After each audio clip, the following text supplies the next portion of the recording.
night so far? Everybody alive? So pretty funny show you just saw, right? Right? Yeah. Well, the jokes are gonna keep on coming because I've been doing some thinking, and I'm gonna kill my dad. I'm gonna kill him. I call my sister and I'm like, "Hey, Pen, it's Beth. How are the kids? How are you? How's General Electric? Listen, I've been doing some thinking. I'm gonna kill Dad."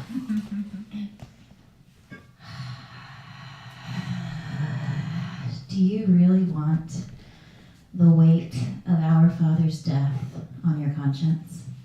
It's fine. I'm gonna take him to Oregon. It's okay to kill dads in Oregon. They kill dads there. It's fine. But Beth, you need permission to kill a person, and Dad's insane. So I started thinking, when's the last time that Dad wasn't insane? When's the last time I saw Dad not insane? And about a year and a half ago, he and I were at a treatment facility for people, a state-run facility in Georgia. I'm gonna do us all a favor and presume we've all been to one of those and not get into detail because it's pretty horrific, right? So he and I were at one. We're looking out a window at like an alley, eating Smarties. It's like lunch there. So we're eating Smarties, looking at the like dirty, shitty alley. And he looks at me and goes, "Hey, I think after this I might be lost. I might be gone after this." And I replied to him, something that I will keep sacred. And then he looked back at me and goes, "I hate this airport. I'm gonna find a hammer, you and I are gonna get out of here." And like window closed, lucid moment gone, right?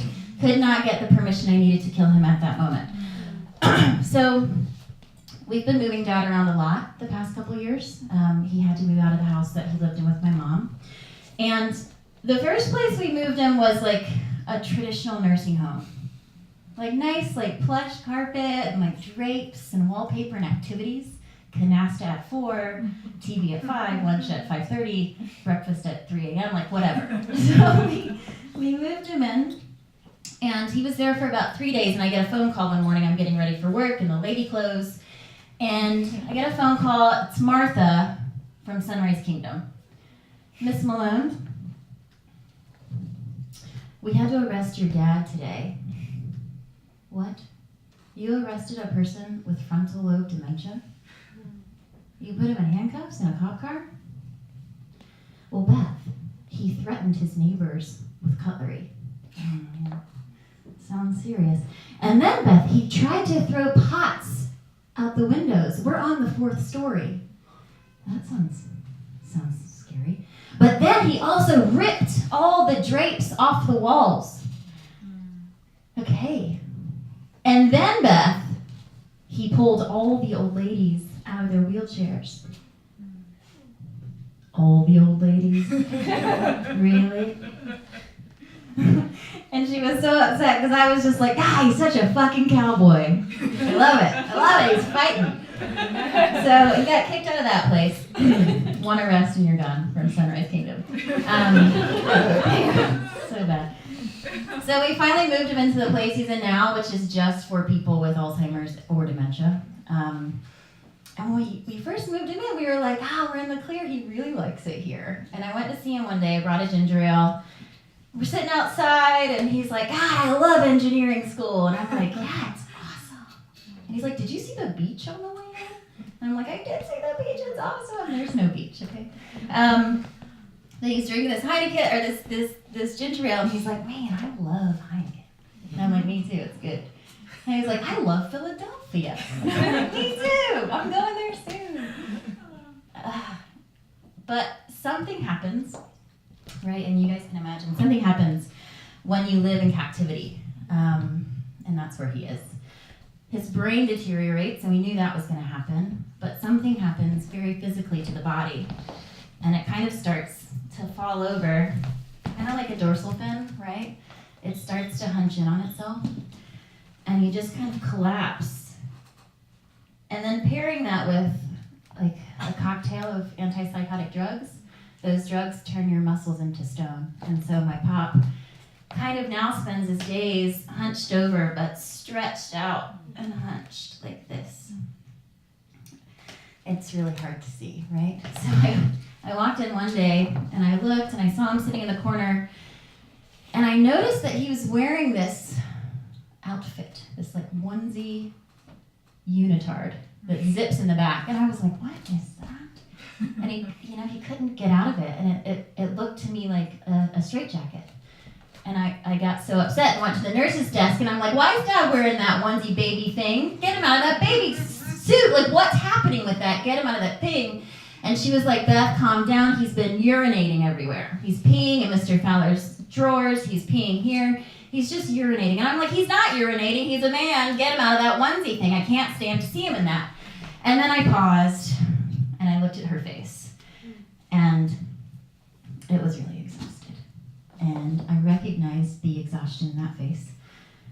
And so I left and got it together, but I sat in the car. I drive my dad's truck now. I inherited it. But I was sitting in his truck with my hands on the steering wheel, and I just felt my own body start to hunch over. Kind of in that moment of just naive despair, right? Like you just don't even know what's happening. And I just fell over, and the sound came out of me that was not even a cry or a whimper, but it was like a guttural wail. And I just kept thinking, I gotta get him out of that body. He's gotta get out of that body. That body is a symptom. I gotta kill Dad. I gotta kill Dad. So I went to a psychic. And she said, listen, he's so close.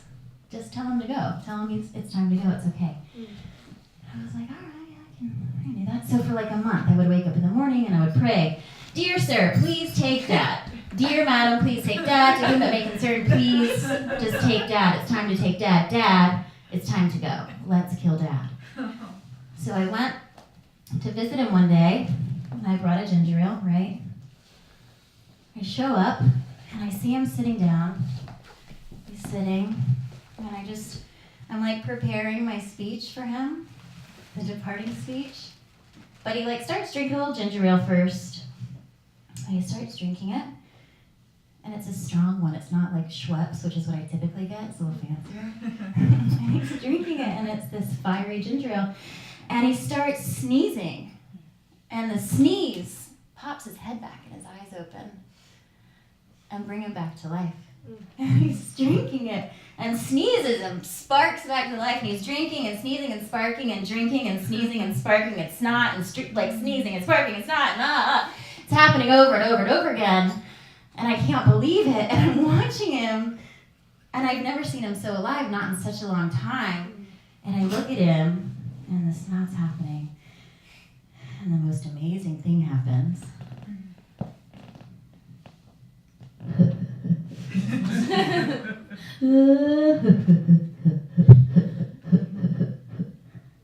This is so fabulous. This is just fabulous. And I go, what? And I'm sitting under him. This is kind of how it goes. He's here hunching, and I'm here looking up constantly. And I'm like, what? What did you say? And I put my head to his head, and I go, Pop. I'm ready. All right. Pop.